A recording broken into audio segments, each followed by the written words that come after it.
朋友们好，今天是2月4号星期五，欢迎来到远见快评，我是唐晋远。今天早上呢，中共苦心经营并且耗费巨资的冬奥会呢就已经正式的开幕了。原本呢，我是打算在今天的视频中重点和朋友们来聊一聊这个国内外当前最大的热点话题。但是呢，在昨天晚上看到徐州那位被囚禁折磨了24年的徐子巴的相关的情况，已经有了不少的更新，让我觉得呢，有必要在今天的节目中先来和大家说一说。这个呢，它不仅仅是出于我这个关注时事的自媒体频道跟踪新闻的需要，更重要的是呢，随着奥运会的开幕中共一定会开足马力，用铺天盖地的各种奥运的喜讯去冲淡，甚至是淹没掉徐州这个山村的角落里所发生的这件丑闻。我们当然不能够让这样的罪恶一而再再而三的就此悄然的消失掉，坚持发声，坚持的追问惨剧的真相呢，是我们目前能够帮助徐子巴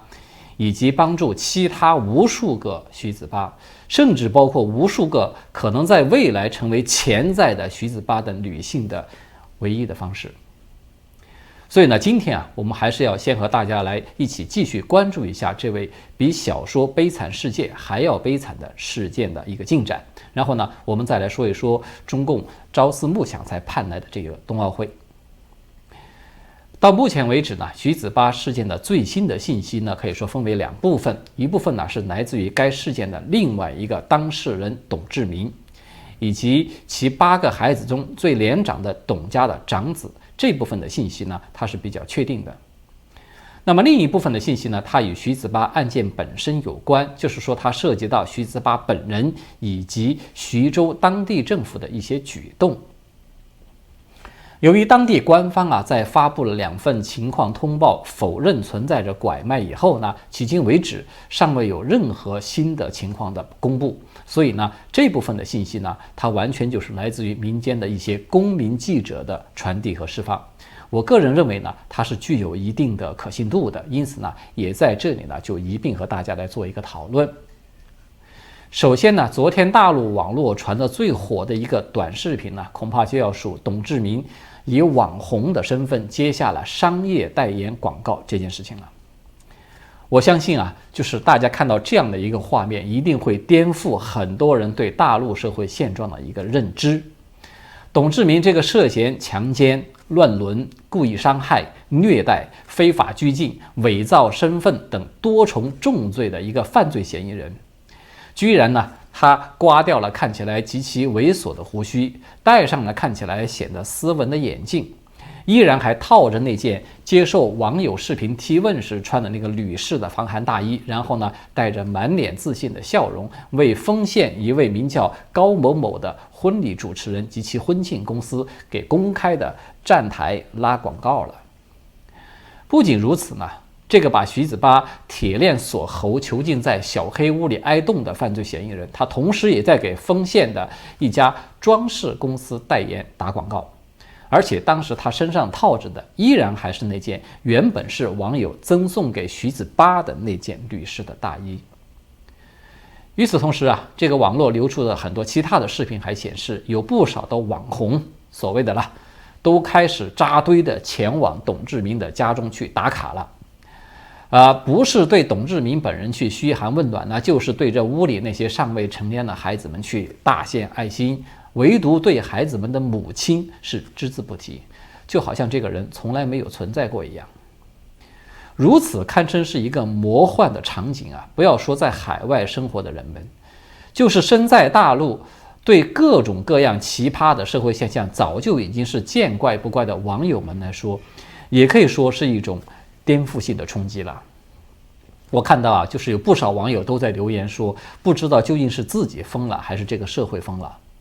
更多的人呢，都在震惊于这个社会它居然已经变异到如此可怕的一种程度，就是说一个人群呢，他们可以自发的把这个人世间最悲惨黑暗的一桩罪恶呢，转眼间就把它翻新成为一个皆大欢喜的活爆剧。我相信很多朋友可能都和我一样，看着这个视频中那些代言公司的老板呢，以及众多去成功的打卡直播的网红们，都是一脸的麻木而又一脸兴奋的表情的时候可能脑海里第一时间浮现出来的画面，就是一群见了血的苍蝇呢，正在蜂拥而上，趴在遍体鳞伤的徐子巴的身上，享受着难得的饕餮盛宴。所以这样的一个画面，可以说它恰恰是淋漓尽致地向大众展示了为什么徐子巴这样的遭遇在当地可以持续20多年而无人问津的一个深层次的原因。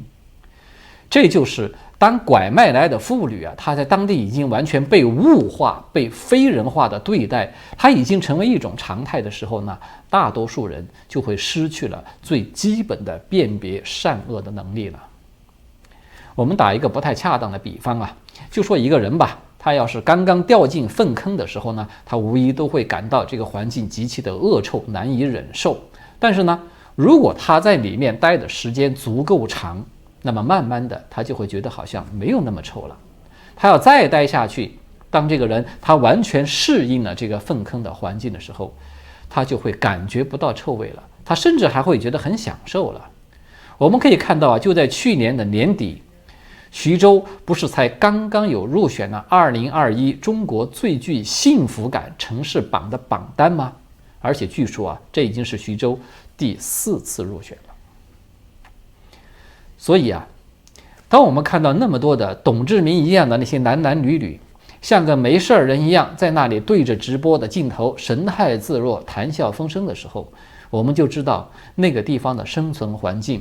它已经是一个粪坑一样的存在。很多人呢乐在其中，已经失去了辨别最基本起码的香臭的能力了。而这一切的背后呢，有当地的政府在默默的助推，给他们撑腰。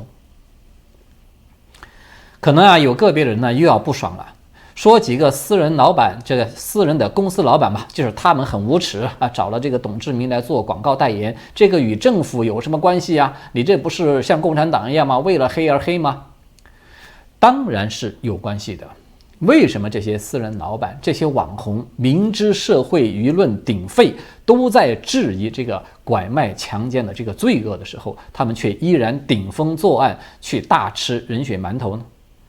根源在哪儿？根源就在于丰县的县委宣传部和丰县的联合调查组2次的给出了正式的官方通报，公开的说不存在拐卖行为。那么既然官方已经定了性了，说没有拐卖，给了结论，这个强奸自然也就不存在了。至于说什么像伤害虐待非法拘禁等等这些行为，都可以用精神病这张万能的膏药就给一贴了之了。也就是说呢，正是因为有了官方结论的撑腰和背书，董志明这一伙已经丧失人性的东西，他才敢于如此的放肆嚣张，才敢于趁机大发拐卖强奸的罪恶财。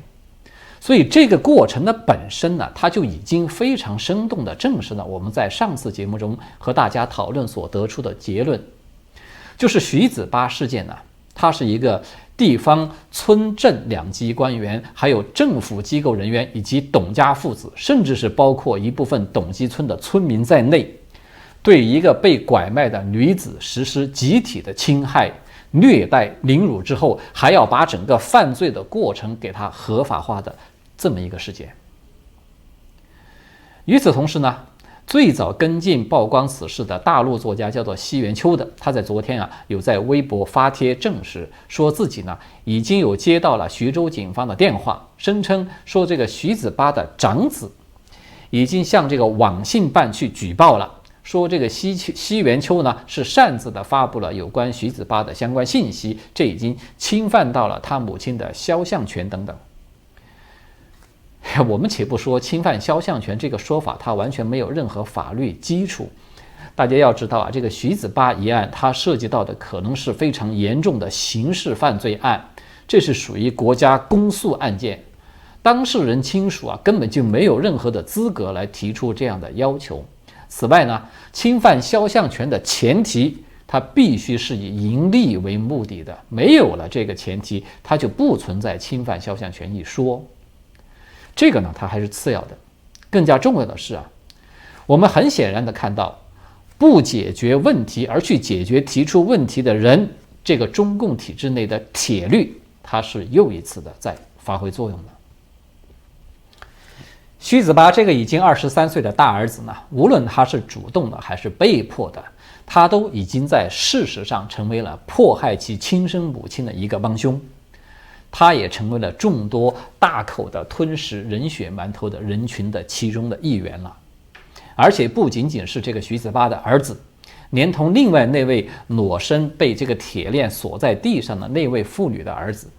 他也以一模一样的说辞开始给这些发布相关信息的博主们打电话，要求他们删帖了。那么他们是从哪里得到这些博主的电话的呢？当然，它只可能是政府那一套一遇到维稳就高效无比，一遇到查案就无效适龄的大数据监控系统才能够做得到的，对吧？所以大家想一下，这个它意味着什么呢？这不就是我们反复在讲的，说中共这种体制过去它叫做专政，现在把它叫做维稳。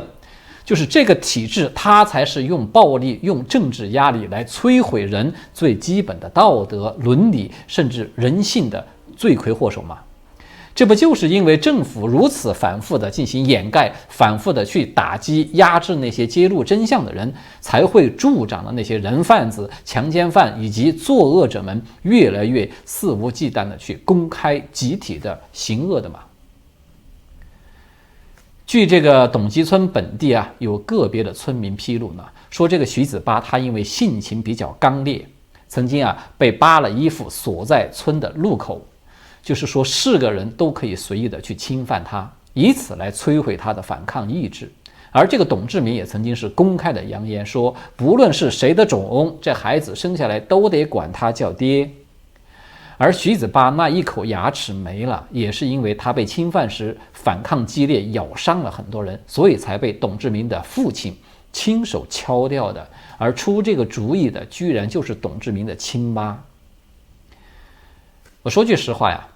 我在跟大家叙述这些信息的时候，我都感到很艰难，我都不敢去想象那是怎样的一副人间地狱的惨象。我觉得甚至都很难找到一个合适的词汇来形容这种政府默许甚至是纵容鼓励的罪恶的那个邪恶的程度。刚才我们说过了，我们将要提到的第二部分信息呢，是来自于民间一些公民记者的挖掘，官方呢是不太可能公开去证实这样的信息的。而国内的媒体，我们看到现在是集体的保持沉默，都被噤声了。徐子巴事件曝光已经1周多了，但是至今我们看不到任何一家媒体写出了一篇实地调查采访的报道，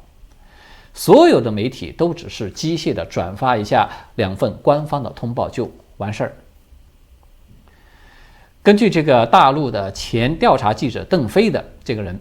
他在2月1号呢，在微博发布的信息就说，徐州市与丰县这2级的公安部门已经有派出了超过100余人的公安是前往当地去进行调查了，而且徐州市一级的宣传人员和一些精神病的专家呢，也已经到达了丰县，同时呢，也有部分专业媒体的记者也抵达了徐州。那么这些信息当然我们现在是无从去验证的，但是我们认为它是比较符合中共官方程序的。也就是说因为在奥运会期间这么敏感的时期爆出了如此骇人听闻的丑闻，它让习近平精心准备了至少2年半的开幕式瞬间就黯然无光。那么徐州地方政府他们想不重视都不行。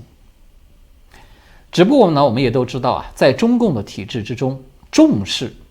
并不一定就意味着受害人可以得到伸冤。事实上呢，我们在过去已经看到太多的案例，那个结果呢都是相反的，就是受害人最终不但没有得到伸冤，反而会坠入更加黑暗的深渊。所以呢，我们并不知道徐州市出动这么多的部门与人员，他究竟是去查案抓罪犯的呢，还是说是去维稳灭口捂嘴的呢？我们不知道。到目前为止，我们只看到董志明毫无压力的还在享受着初当网红的快乐，只听到2个被铁链锁身的母亲的儿子在按照当地政府所给出的名单挨个的打电话去威胁那些发帖人，让他们删帖。所以从某种意义上讲啊，我觉得这个徐子巴这一个案子，它与当年南京法官判决彭宇的那个案子是有着一种极为相似的性质的。就是这个案件本身，它最终的结果很有可能会成为影响整个社会价值观与大众生态的一个分水岭式的案件。我们都知道南京的这个彭宇是吧？他当初因为去扶起了倒地的一位老人，结果反而被判说要让他来承担责任。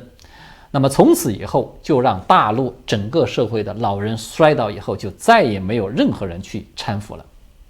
这一次这个徐子巴的案件，如果说他最终被官方给正能量化了，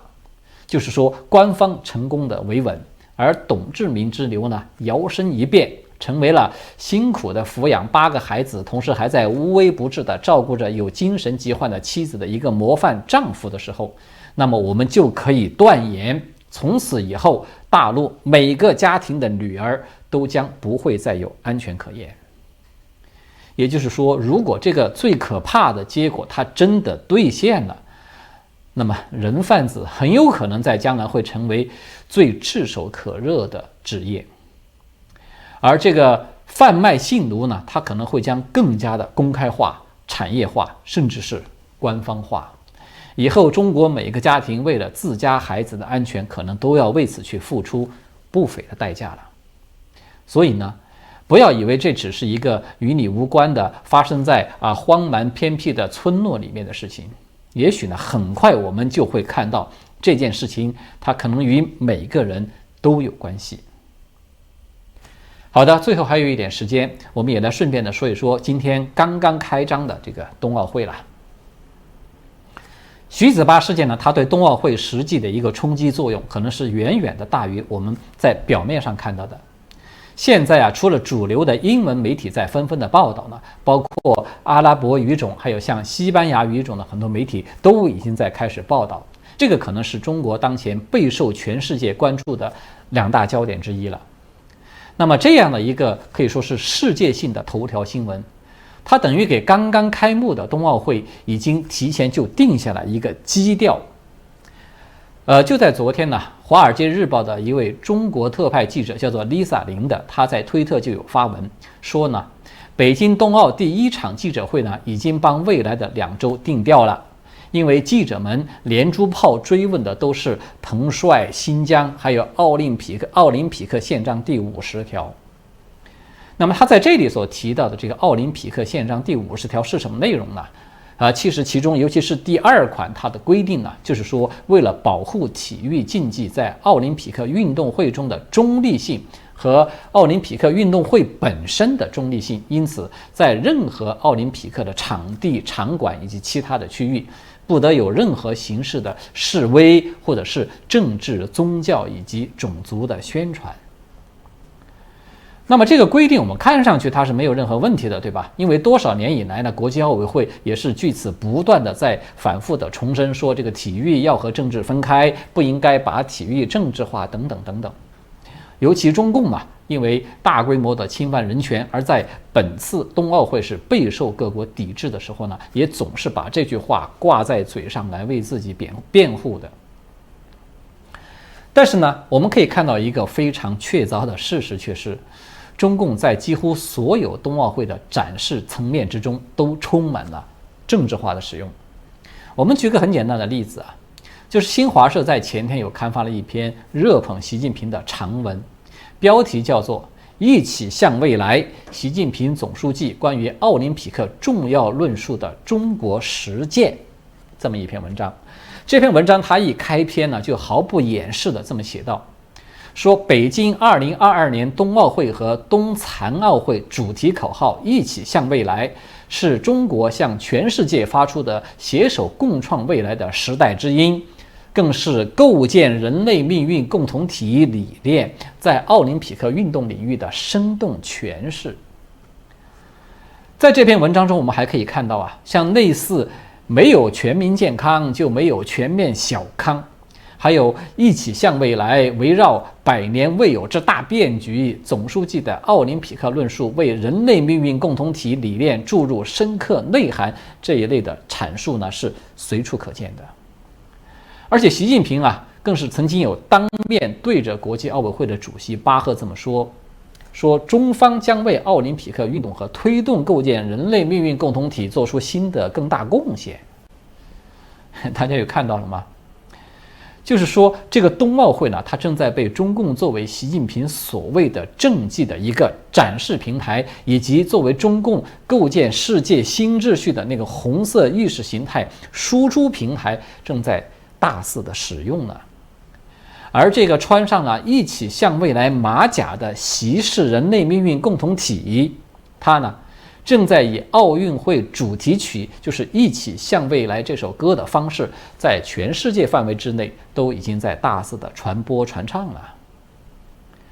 那个口口声声的说因为新疆人权问题和彭帅被性侵问题抵制冬奥会，这就是在把体育政治化的那个国际奥委会的主席巴赫呢，他在这个时候我们看到他突然就选择性的失明了。他不但不觉得这些具有强烈政治宣传意味的展示有那么的刺眼了，他反而还表现得非常的享受。这个就是我们现在看到的这次冬奥会它的一个本质意义的所在，就是说无论它的开幕式看上去有多么的奢华炫目，中共对参赛各国的运动员教练员这个出手是多么的阔绰，那个都只不过是挂在外面的一个羊头，而中共所贩卖他那个红色集权崛起的那块狗肉呢，从2008年到现在就从来没有变过的。如果非要说这二者有什么不同，那么就是这一次呢，徐子巴事件呢是以意想不到的一种冲击力几乎是在一夜之间就撕下了冬奥会的华丽的面纱，让全世界都看到了这个面纱下面那根冰冷而沉重的锁链的存在。好的，今天呢我们就聊到这里了，谢谢各位的观看和收听，我们下次再见。